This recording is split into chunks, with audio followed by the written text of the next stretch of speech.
سرور کار میکنیم ببینیم که به چه شکل است. ما شما در بخش تیوری FTP سرور بحث کردیم دربارش که چی است و ما توسط FTP سرور چی کار را انجام میدیم و چی مشکل ما شما را حل میکنه. بازم به صورت خلاصه براتون میگم.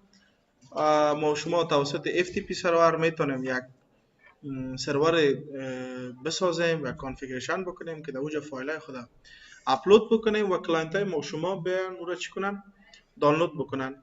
که FTP سرور خوبیش نظر به فایل سرور یا مو شیر فولدر که ما شما کار میکردیم، خوبیش این است که فایلایی که حجمش بالاتر باشه ما شما میتونیم از طریق FTP سرور اونا را شیر بکنیم که با آسانی قابل دانلود باشه. و دیگه مسئله چی است که اگر احیانا ما شما یک پابلیک آی پی داشته باشیم میتونیم کاری بکنیم که FTP سرور داخلی نتورک ما شما از هر جای دنیا قابل دسترس باشه، یعنی که میتونه به صورت پابلیک یا عمومی هم در سطح اینترنت استفاده شود که دیگه خدمات شبیه FTP خاصیت نداره از جمله فایل سرور. خب دوستان ما شما اگر بخوایم FTP کانفیگریشن بکنیم FTP سرور، اولین کاری که ما شما باید انجام بدیم این است که یک فولدر بسازیم که او فولدر قرار باشه باعث یعنی محتویات او فولدر قرار باشه در FTP سرور ما شما قرار بگیره که بعدا دیگه کسا بیاید چی کنن او را دانلود بکنن. که در سناریوهای ریال ما شما یک دانه درایو خود قرار میتیم باعث FTP سرور، ولی چون اینجا ما شما به صورت تستینگ کار میکنیم درایو گپا نداریم، میشه که یک دانه فولدر ما در روی دسکتاپ جور بکنم و باعث FTP سرور را قرار بدیم. درست است که البته محتویات او فولدر در داخل FTP سرور قرار میگیره. من دوستا اول یک دانه فولدر میسازم اینجا مثلا به نام FTP فایلز. درست است. یعنی محتویات از این FTP فایل در داخل FTP سرور قرار میگیره. به خاطر استفاده از FTP سرور همونطور که ما شما دیگه سرویس ها را میخواستیم استفاده کنیم رولش را اینستال میکردیم، ما شما باید رول FTP سرور را اولا اینستال کنیم. خب در اینجا دوستا یک بخش داریم به نام Add Rule and Features. میایم Next انتخاب میکنیم و سرور فعلی ما شما. در اینجا دوستا ما شما یک سرویس داریم به نام وب سرور یا IIS سرور. چون اصلا خدمات FTP از طریق براوزر قابل دسترس است، از او خاطر دوستا خود خدمات FTP یکی از زیر شاخه های وب سرور میشه. یعنی شما وقتی که FTP سرور رو بخواید اینستال کنین کدش به صورت اتوماتیک وب سرور هم اینستال میشه. درست است. یعنی اصل جمله ای است که شما اگر وب سرور اینستال کنید میتونید پالیش FTP رو اینستال کنید، چرا که FTP یکی از زیر شاخه های وب سرور است. اینجا ما شما وب سرور اینستال میکنیم در پالیش FTP رو اینستال میکنیم. اینجا ما وب سرور انتخاب میکنم نکست میگم دوستا. در بخش فیچراش ما شما کار نداریم. در بخش رول سرویس اینجا یک سرویس داریم دوستا به نام FTP سرور که دو دانه سرویس دیگر داخل خود داره. ما شما اونا رو انتخاب کرده اینستال میکنیم دوستا. این را خیلی متوجه باشین که به صورت دیفالت اینا چک شدگی نیستن، شما باید را به صورت دیستی تکشه بزنین و اینستال میگیم. این شروع میکنه با اینستال شدن دوستا.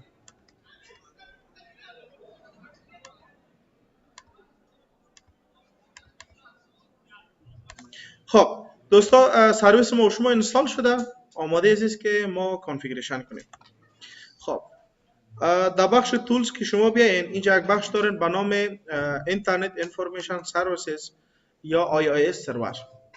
در دنیا دوستا ما شما زیاد وب سرورها داریم، یعنی تکنولوژی هایی که ما توسط از یک وب سرور ایجاد بکنیم. که اگر درباره وب سرور یک معلومات بسیار خلاصه براتون بدم دوستا، شما وقتی که براوزر باز میکنین، کروم است یا هر چی که است باز میکنین، مثلا یک سایت رو تایپ میکنین، مثلا سایت آریا رو باز میکنین www.aria.edu.af، شما در واقع یک صفحه اینترنتی یا یک صفحه وب درخواست کردین. درست است. یک صفحه وب درخواست کردین، خیلی شما میشین وب کلاینت، کسی است که خدمات میگیره و این که صفحه وبسایت خود دانشگاه بر شما باز میشه، حتما یک سروری هم در عقب است که او بر شما چی کده خدمات داده. پس اونمو سرور که بر شما خدمات داده و شما به او درخواست دادین که وبسایت فلان یعنی فلان وبسایت تا باز بکو و اونمو وبسایت بر شما روان کردم، او میشه کی وب سرور. تکنولوژی زیادی است که در دنیا فعلا شما از طریق از وب سرور جور میتونید. کلاینت خوب کانفیگریشن کار میکنه. شما وب سرور بخواید جور کنین، چندین تکنولوژی است که دو تکنولوژیش خیلی مهم است، یعنی مشهور است. یکش iOS است و دیگهش آپاچی است. iOS که است از طرف مایکروسافت است و در ویندوز سرورها شما میتونید که iOS سرور کار کنین، همونطور که ما شما فعلا انستالش کردید. و آپاچی که است اوپن سورس است و هر کس میتونه استفاده بکنه. اگر اشتباه نکنم بیس و تحتابش هم لینوکس است و استفاده بیشتر که در دنیا میشن در حساب وب سرورها هم آپاچی است. یک آمار که من چند سال پیش خوانده بودم 80 20 بود دیگه، یعنی 80% آپاچی 20% iOS سرور بود دیگه. ما شما اینجا iOS شما میخوانیم، آپاچی با شما در لینوکس سرور ان شاء الله میخوانیم. درست است؟ خب اینجا یک معلومات بسیار کوتاه درباره وب سرور بود. باز با شما یک اسلاید دیگه هم درباره وب سرور خواهد خواندیم. لینوکس سرور شما سمستر 3 بخیر میخوام. خب دوستان اینجا ما شما داریم SRV 1 باز میکنیم. اینجا سایت ها را داریم. یک دانه دیفالت وبسایت می داشته باشه. شما وقتی که وب سرور انستال میکنید که در واقع ما شما وب سرور انستال کردیم، یک دانه دیفالت وبسایت می داشته باشین که ما شما را کار نداریم. میایم بالای سایت راست کلیک میکنیم و میگیم اد FTP سایت. ما شما یک FTP سایت میخوایم کرییت بکنیم. نام از FTP سایت مثلا میشه که بانیم FTP مثلا SRV. فیزیکال پد دوستان اون فولدری است که ما شما قرار است محتویات را باعث FTP سرور قرار بدیم، یعنی در داخل خود FTP سرور ما شما محتویات و فولدر قرار بگیره. او فولدر رو برش معرفی میکنیم. در صفحه دسکتاپ ما شما با نام FTP فایلز داشتیم. نیکست میگم دوستان در اینجا میگه که توسط کدام IP FTP سرور شما در دسترس باشه. شما اگر سرورتان چندین دانه اینایسی کارت داره که معمولا سروران به مو شکل است، یعنی چندین دانه اینایسی کارت می داشته باشه، وقتی حالت اول شما انتخاب میکنین توسط تمام آی پی هایی که اینایسی کارت داره میشه که FTP رو ما شما صدا بکنید، یا هم اینجا لیست میشه که توسط کدام آی پی ها دقیقاً یک آی پی رو انتخاب میتونید که فعلا سرور ما شما یک دانه اینایسی کارت می داشته باشه که آی پی شام 192.168.1 است. ما میگیم توسط اینمی آی پی چی شود؟ صدا شود و از پورت 21 استفاده بکنه که اون پورت نمبر دیفالت برای FTP است که ما شما در اسلاید دربارش خواندیم. در اینجا میتونید یک دانه نام برش تعیین بکنید که ما شما فعلا کار نداریم و دیگه استارت FTP سایت اتوماتیکلی، یعنی که با مجرد که ما شما سایت خود ساختیم شروع به کار بکنه یا نکنه. و دیگه دوستان ما شما اینجا یک SSL سرتیفیکیت میشه که یعنی اپلود بکنیم یا استفاده بکنیم از SSL. شما اگه سایت ها را اگر دیده باشین داخلش که میشین یک صفحه سرخ میاد که ای سیکیور نیست وصل شدن در این سایت. اونا به این خاطر است که سایت هاشون SSL سرتیفیکیت ندارن. SSL سرتیفیکیت یک سرتیفیکیتی است که بر سایت ها عطا میشه یا داده میشه بعد از اینکه اونا اینمی پروتکل های امنیتی را سپری کرده باشن که ما شما چون فعلا FTP ما شما در داخل یک شبکه کار میشه میتونیم استفاده نکنیم، ولی اگر FTP شما آنلاین استفاده میشه باز شما اول باید SSL سرتیفیکیت جور کردن یاد بگیریم و بعد از اون SSL در اینجا استفاده بکنیم. درست است؟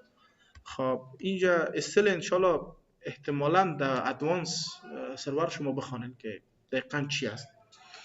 در اینجا دوستا از ما شما اتنتیکیشن خواسته. اتنتیکیشن این پروسه است که بگیم که یوزرنیم و پسوردش، یعنی پروسه شناسایی است که شناسایی ما شما فعلا توسط یوزرنیم و پسورد میشه. اگر ما شما انونیموس انتخاب کنیم به این معنی که هیچ یوزرنیم پسوردی نخواه از ما شما، و اگر بیسیک بگیم یوزرنیم و پسورد از ما شما میخواد که مثلا ما شما میتونیم انونیموس انتخاب کنیم. و در بخش پایین دوستا ما شما اتوریزیشن داریم. اتوریزیشن به این معنی که کیها در FTP دسترسی داشته باشن. صحیح است؟ مثلا کیا دسترسی داشته باشن که من یوزرنیم پسورد نخواهم بشن. در اینجا یک بخش داریم به نام آل یوزر، مثلا تمام یوزرها، تمام کسایی که پیش ما شما یوزر دارن اونا استفاده میکنن. کسایی که یوزر دارن میای یوزرنیم پسورد هم نمیخواد اسمش، ولی یک نفری که جز یوزرهای ما شما نیست موضوع دیگه نمیتونه وصل شه. اینجا میتونیم بگیم انونیموس یوزر، یعنی هر یوزری که بیاید میتونه وصل شه و یوزرنیم پسورد هم از پیشش نمیخواد. بخش سوم میگه یک گروپی از یوزرها رو میتونیم مشخص بکنیم. مثلا FTP سرورتون مربوط مثلا فقط IT ها میشه، اترا میتونه شما کانفیگریشن بکنید. یا اسپسیفیک یوزرز، یعنی بعضی یوزرهای خاصی را مشخص کنید. ما شما مثلا میتونیم بگیم انونیموس یوزر، یعنی هر یوزری که آمد باش میتونی خدمات بدی که البته این در حد چی میگن تستینگ ما شما این کار انجام بدیم. شما در فضای ریال نمیتونین، یعنی نباید این کار بکنین، هم انونیموس بونین هم هر یوزری که آمد انونیموس یوزر بگین برش. این کار سکیوریتیتون خیلی پایین میاره. درست است؟ رید و رایت میگیم صلاحیت داشته باشه و فینیش. اینجا دوستا FTP سرور ما شما کرییت شده. درست است؟ کارهای دیگه ای که ما شما باید انجام بدیم دوستا در بخش فایروال است. فایروال به صورت دیفالت نمیمونه که دیگه دیوایس ها از بیرون بیاید و به سرور شما وصل شود و از خدمات FTP استفاده بکنه. چرا که وظیفه اصلی و ابتدایی فایروال است که کانکشن هایی که از بیرون میاد اونها را قطع بکنه و نمونه که یک کانکشن داخل سرور شما شود که او کانکشن درخواست نشده بود. ما بازم به وظیفه فایروال بسیار خلاصه براتون میگم. ببینید مثلا شما یک دفعه است در داخل یک وبسایت میشین، یک چیزی را دانلود میکنه و او فایل ها میای وارد کامپیوتر شما میشه. در واقع شما اونمو فایل ها را چی کرده بودین؟ ریکوست کرده بودین و او فایل ها داخل کامپیوتر میشه و هیچ مشکلی از نظر فایروال نداره. درست است؟ چون ما خود ما شما ریکوست کرده بودیم فایل ها، ولی یک دفعه است نه، ما شما هیچ فایل ریکوست نکردیم و یک فایل میخواد که بدون ریکوست شدن داخل کامپیوتر ما شما شود. بازمون فایروال نمیمونه، میگه تو هیچ درخواست نشده بودی، هیچ ریکوست نشده بود، چرا میای داخل؟ صحیح است؟ شما وقتی که FTP را کانفیگریشن میکنین در واقع دیگه دیوایس ها میاد و داخل FTP سرور شما میشه و این دیگه فایروال نمیمونه. چرا؟ چون او کانکشن ها ریکوست نشده بود. از او خاطر ما شما دو راه داریم. یک راهش است که فایروال آف بکنیم که باز این کار هم درست نیست. دوم کاری است که ما شما در فایروال خود FTP را برش اجازه بدیم. مشکل نیست، کسی که میخواد از FTP استفاده بکنه اجازه بدید برش، که طبیعتا راه دوم راه بهتر است. درست است؟ خب من دوستا خیلی داخل فایروال میشیم و خدمات FTP را در اونجا اجازه میدیم برش که از FTP استفاده شود. به خاطر این کار میاین دوستا در کنترل پنل در بخش سیستم اند سکیوریتی در اینجا دارین دوستا ویندوز دیفندر فایروال و در اینجا ادوانس ستینگ دارین. در اینجا دوستا ما شما یک اینباوند رولز داریم، یکی هم آوتباوند رولز. اینباوند رولز به این معنی که کانکشن هایی که در داخل سرور میان برقرار میشن و آوتباوند رول از فایروال، از داخل فایروال به طرف بیرون، که ما شما با اینباوند رولش کار داریم. چرا؟ چون کانکشن های فایروال از بیرون به داخل سرور ما شما میاد. اینا دوستا نیو رول میگم، یک رول نو اضافه میکنیم برش. خب نیو اینباوند رول درست است. خب میگه کدام پروگرام خاص اجازه میدی، کدام پورت خاص اجازه میدی، یا کدام سرویس های پریدیفاین دوستا سرویس های را میگه که از قبل دیفاین شده باشه. سرویس های بسیار چه رقم براتون بگم مشهور که FTP خودش یک سرور بسیار مشهور است. اگر شما کدام پروگرام میسازین که او سطح نتورک کار میکنه، شما میین پروگرام انتخاب میکنین و اون پروگرام خود سطح نتورک اجازه میدین. چرا؟ چون از قبل تعریف نشده، خودتان ساخته. ولی خدمات که ما شما استفاده میکنیم پریدیفاین است. چرا؟ چون FTP از وقت تعریف شده و دیگه نیاز نیست که ما شما از سر رو تعریف کنیم. من در بخش پریدیفاین اینجا یک بخش دارن به نام FTP باید باشه. FTP سرور دوستان. FTP سرور انتخاب میکنین، next میگین، 3 دانه رول داره، ارسیش چک میکنین، next میگین و allow disconnection و finish. اینجا دوستا رول های ما شما باید اضافه شده باشه. این FTP رو میبینید که اضافه شده FTP سرور. خب اینجا FTP اضافه شده دوستا. میایم ما شما FTP خود یک بار باز بکنیم از طریق براوزر که چی جواب میده.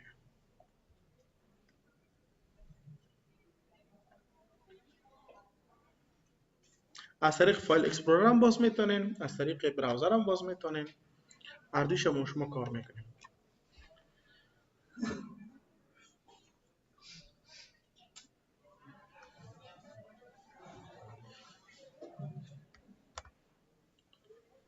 خب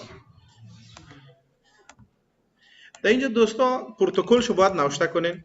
اگر پروتکلشو نوشته نکنین بای دیفالت ای فکر میکنه که یک صفحه وب میخواد درخواست بده که ما شما با صفحات وب کار نداریم اینجا. چرا؟ با صفحات FTP کار داریم، یعنی با FTP سرور میخوایم کانکشن. درست است؟ از اون خاطر حتما باید پروتکلش در اول نوشته کنین. اگر نوشته نکنین با پروتکل HTTP و HTTPS درخواست میده که باز درخواست ما شما با پروتکل HTTP و HTTPS دیگه جواب نمیده، جواب داده نمیشه. درست است؟ خب FTP 192.168.10.0 یعنی چی هست؟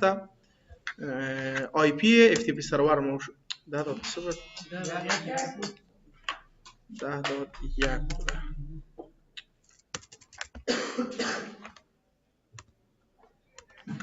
FTP 192.168.10.1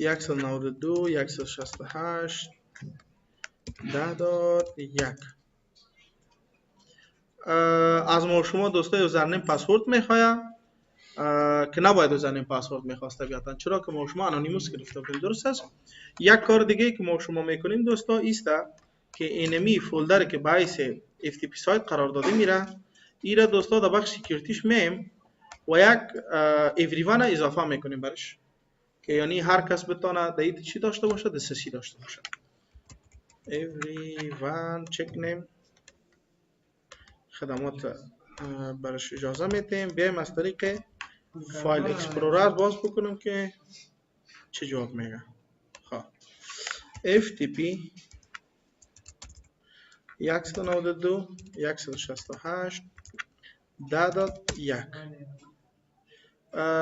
FTP سرور ما شما بر ما واس کرده ولی خالی نشان میده. چرا؟ چون فولدر ما شما خالی است.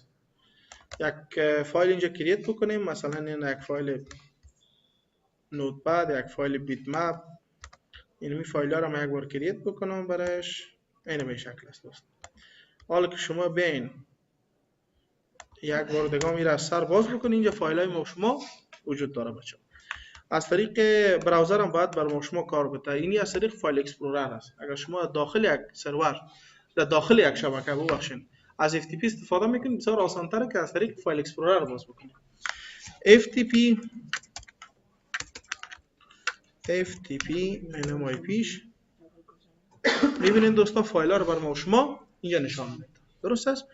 هر کدامش خواستین فقط یک کلیک میکنین دانلود میشه. اگر هم خواستین دوستا که اینمی تنظیمات هایتان رو تغییر بدین، مثلا نخواستین که هر کس بتونه همونطور بدون یوزرنیم و پسورد داخل شوه، اینجا میاین در بخش FTP سرورتان، اینجا در بخش FTP سایتتان میتونین باز تنظیمات رو تغییر بدین. مثلا FTP authentication بگوین که anonymous authentication disable basic authentication enable که یک یوزرنیم پسورد بخواید. اگر ما شما ایرا پس ریستارت چیز کنیم، رفرش کنیم، ریلود کنیم، از ما یوزرنیم پسورد میخواد. یوزرنیم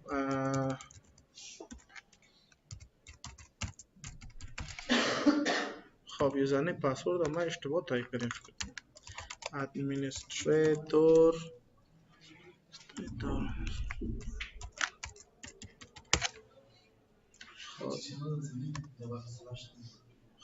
خب خیلی یعنی یوزرنیم پسورد میخواد، پسورد ما قبول نمیکنه. خب این شما میتونین که مثلا بگین که نه بیسیک اتنتیکیشن نداشته باشه، کلیگی بتونه که وارد شود دیگه، یعنی بدون یوزرنیم و پسورد اینا شما میتونین که پاس شین داخل شین. درست است؟ در کلاینت هم اینمی کار انجام میشه و اونا یوزرنیم پسورد خود تایپ میکنن و داخل میشن. دیگه دوستا FTP authorization رول میتونن انجام بدین. که در اینجا مثلا رید رایت بتانه، کی ها رید رایت بتانه. میتونن به جای آل انونیموس یوزر مثلا آل یوزر بگین که فقط یوزر کسایی که پیش شما یوزر داره اونا وارد شده بتونن. یا هم یک گروپ خاصی را تعیین بکنین یا یک یوزر خاصی را تعیین بکنین و پرمیشناش که رید رایت بتونه اینا را میتونین تغییرات بیارین بچه‌ها. که مهمترین بخشی که در یک FTP سرور دارین و عبارت از اینمی بخش اتنتیکیشن و اتورایزیشن است. اینی از بخش FTP سرور است بچه‌ها.